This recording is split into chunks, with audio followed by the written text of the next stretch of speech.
నిజామాబాద్ జిల్లా బోధన్ పట్టణంలోని అంబేద్కర్ చౌరస్తాలో ఛత్రపతి శివాజీ మహారాజ్ విగ్రహ స్థాపన అనంతరం మొదటిసారిగా 394వ జన్మదిన ఉత్సవ పూజా కార్యక్రమాలను పసులోటి గోపికిషన్ ఆధ్వర్యంలో ఘనంగా నిర్వహించడం జరిగింది. ఈ కార్యక్రమానికి ముఖ్య అతిథిగా పిట్ల కృష్ణ మహారాజ్, విశిష్ట అతిథిగా municipal chairperson తుము Padma Sarath Reddy, councillor Sarath Reddy దాములచ్చే, అర్చకులు ప్రవీణ్ మహారాజ్ వేద మంత్రోచ్చారణతో విగ్రహానికి ప్రత్యేక పూజలు నిర్వహించి ఘనంగా జయంతి ఉత్సవాలు నిర్వహించారు. ఈ సందర్భంగా పలువురు మాట్లాడారు. ఈ కార్యక్రమంలో పట్టణ సీఐ వీరయ్యతో పాటు మున్సిపల్ కౌన్సిలర్లు గంగారాం, శ్రీకాంత్ గౌడ్, పద్మ, దూప్ సింగ్, ఛత్రపతి శివాజీ కార్యకర్తలు గౌతమ్, లోకేష్, లింగం తదితరులు పాల్గొన్నారు.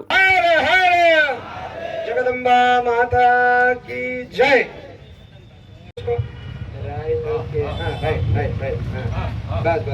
శివాజీ మహారాజ్ की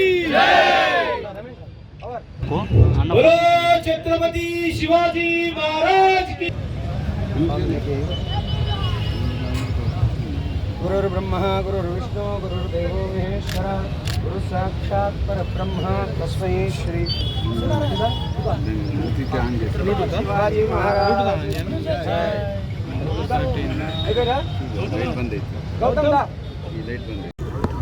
ఈరోజు బోధన్ పట్టణంలో ఛత్రపతి శివాజీ మహారాజ్ జయంతి సందర్భంగా ఈ జయంతి ఉత్సవాలను జరుపుకోవడం 394వ జయంతి సందర్భంగా ఈ ఉత్సవాన్ని జరుపుకోవడం చాలా ఆనందంగా ఉంది. మేము మాతోటి పాటు పట్టణ ప్రజలంతా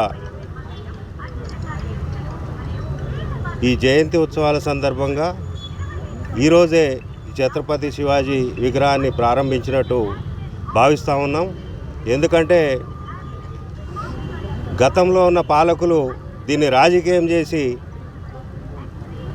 మతాలను రెచ్చగొట్టి ఏ విధంగా అయితే అన్ని వర్గాలపైన కేసులు చేయించి డ్రామాలు ఆడారో ఈ డ్రామాలందరూ ప్రజలందరూ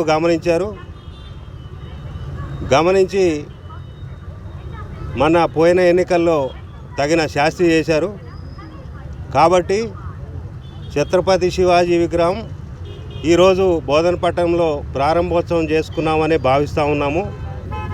ఈరోజు ఛత్రపతి శివాజీ మహారాజ్ జయంతి సందర్భంగా 394వ సంవత్సరాన్ని పురస్కరించుకొని బౌధాన్యపురమైనటువంటి బోధన్లో రంగరంగ వైభవంగా సంవత్సర కాలం కింద జరిగినటువంటి ఒక విశేషాన్ని ఈరోజు మహా అద్భుతంగా ఆవిష్కరణలో విగ్రహాన్ని నైపుణ్యతగా ధర్మ సంస్థాపనగా ధర్మాన్ని నిలబెట్టేగా స్త్రీ పట్ల గౌరవంగా ఈ యొక్క ఛత్రపతి శివాజీ మహారాజ్ సమాజానికి ఆదర్శకంగా ఆదర్శప్రాయకుడుగా ధర్మానికి ప్రబోధుడుగా వీరుల్లో శూరుడుగా అందరికీ ఆత్మీయుడుగా ఆయనని ఆదర్శంగా తీసుకొని మన ధర్మాన్ని మనం నిలబెట్టుకుంటూ ధర్మ సంస్థాపన కోసం మునుముందుగా ఇంకా ఆయనను ఆదర్శంగా తీసుకొని యువత ముందుకెళ్ళాలి.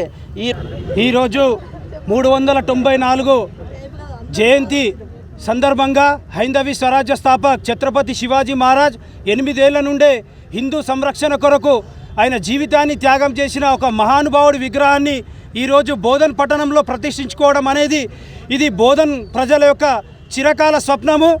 దీన్ని 3 సంవత్సరాలుగా మున్సిపాలిటీ చుట్టూ తిరుగుతూ ఉంటే మున్సిపల్ కౌన్సిలర్స్ అందరు కలిసి మా చైర్మన్ శరత్ రెడ్డి, పద్మ అక్కగారి ఒక ఆధ్వర్యంలో కౌన్సిలర్స్ అందరూ కలిసి ఏకతాటిపైకి వచ్చి దీన్ని తీర్మానం చేసి ఇచ్చినందుకు నేను వారికి జీవితాంతం రుణపడి ఉంటూ వారికి ఒక సందర్భంగా పేరున ధన్యవాదాలు తెలుపుతూ ఉన్నాను.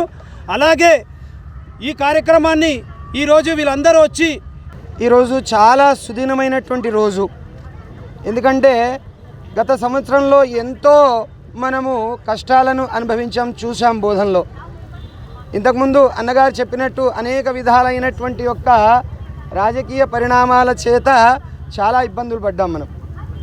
కానీ దీన్ని జయించాం. ఎందుకంటే ఈరోజు ఆయన జయంతి సందర్భాన ఈరోజు మనం విగ్రహం పెట్టుకుంటున్నామంటే నిజంగా మన లోపల ఎంత ఐకమత్యం వచ్చిందో ఈరోజు తెలిసిపోతున్నది. మనకు ఈరోజు ఎంత ఐకమత్యంగా మనం ఉన్నామో తెలిసిపోతున్నది. కాబట్టి ఈరోజు చాలా సుదినమైనటువంటి రోజు.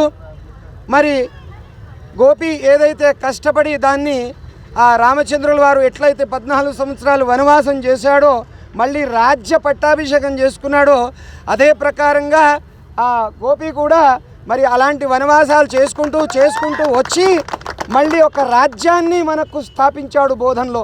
దానికి వెనకాలన్నటువంటి శరత్ అన్న గారు, పద్మమ్మ, దామోదన్న, చాలామంది కౌన్సిలర్లు ఆయనకు సహాయ సహకారాలు అందించారు. రాజకీయమే కాకుండా హిందుత్వం చేత ఎలాంటి రాజకీయం దీంట్లో ఉండొద్దు అని చెప్పేసి మరిన్ని అప్డేట్స్ కోసం మా ఛానల్ని సబ్స్క్రైబ్ చేయండి.